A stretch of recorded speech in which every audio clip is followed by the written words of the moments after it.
In the dusty town of Emberfield, where cornfields stretched under endless skies, lived a girl named Clara. At 14, Clara was known for her wild curls and the way she de-sketched constellations on every scrap of paper. She'd been born with low vision, her world a blur of shapes and shadows, navigable only with thick glasses and a cane. Kids at school called her Starry, half in jest, half in awe. But Clara often felt like a comet, bright but fleeting, never quite belonging. Her haven was her grandfather, Amos, a retired astronomer who lived in a creaky farmhouse with a loft-turned observatory.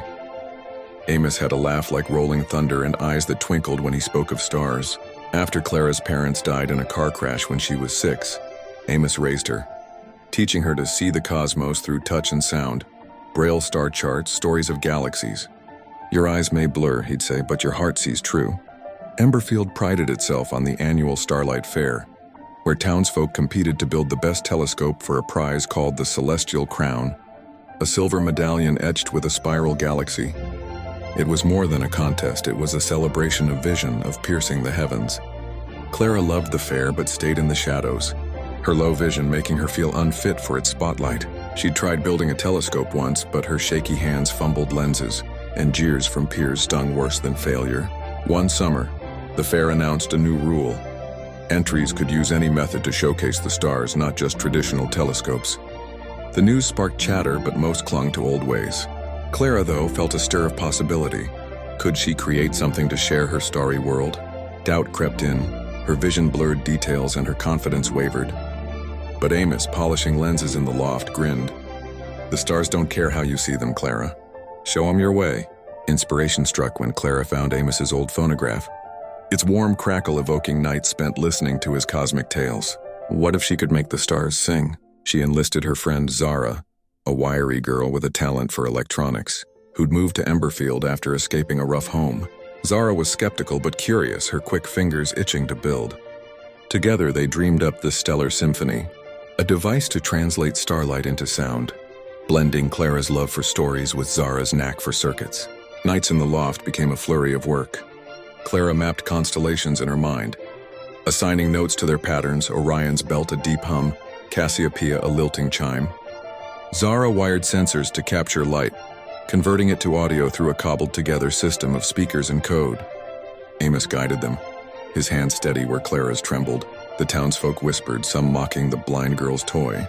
Clara's vision faltered under strain, and Zara battled memories of being told she'd never amount to much. Yet their shared fire, Clara's dreams, Zara's grit, kept them going. Fair night arrived, the field aglow with lanterns and telescopes. Competitors unveiled polished scopes, their lenses gleaming. Clara and Zara, nervous but determined, set up their stellar symphony under a tent. When their turn came, the crowd hushed, uncertain. Clara tapped her cane, heart racing, and flipped the switch. The machine hummed to life. As it scanned the sky, stars became music. Low drones for distant giants, sparkling trills for bright clusters. Clara narrated, her voice soft but sure, weaving Amos's tales of nebulae and myths. The crowd, at first skeptical, fell silent, then gasped. It was as if the heavens sang, a symphony for ears and souls. Even Clara, seeing only blurred lights, felt the stars alive in the sound she'd crafted. Tears shone in Amos's eyes. Zara squeezed Clara's hand. The judges, usually rigid, stood in awe. They awarded the Celestial Crown to Clara and Zara, not for clarity of sight, but for clarity of heart. The town roared, embracing the girls who'd redefined stargazing. Clara, once starry in jest, now shone as a beacon. The wind changed Emberfield. Clara and Zara taught others to use the Stellar Symphony, letting kids with disabilities experience the stars. The town began to listen, to see beyond appearances. Clara still used her cane, but she walked taller, her sketches now bold with comets soaring free. Years later, as Clara studied astronomy in college, the Starlight Fair still echoed her triumph. The girl who saw shadows had taught Emberfield to hear the universe. And each summer, under twinkling skies, the town remembered.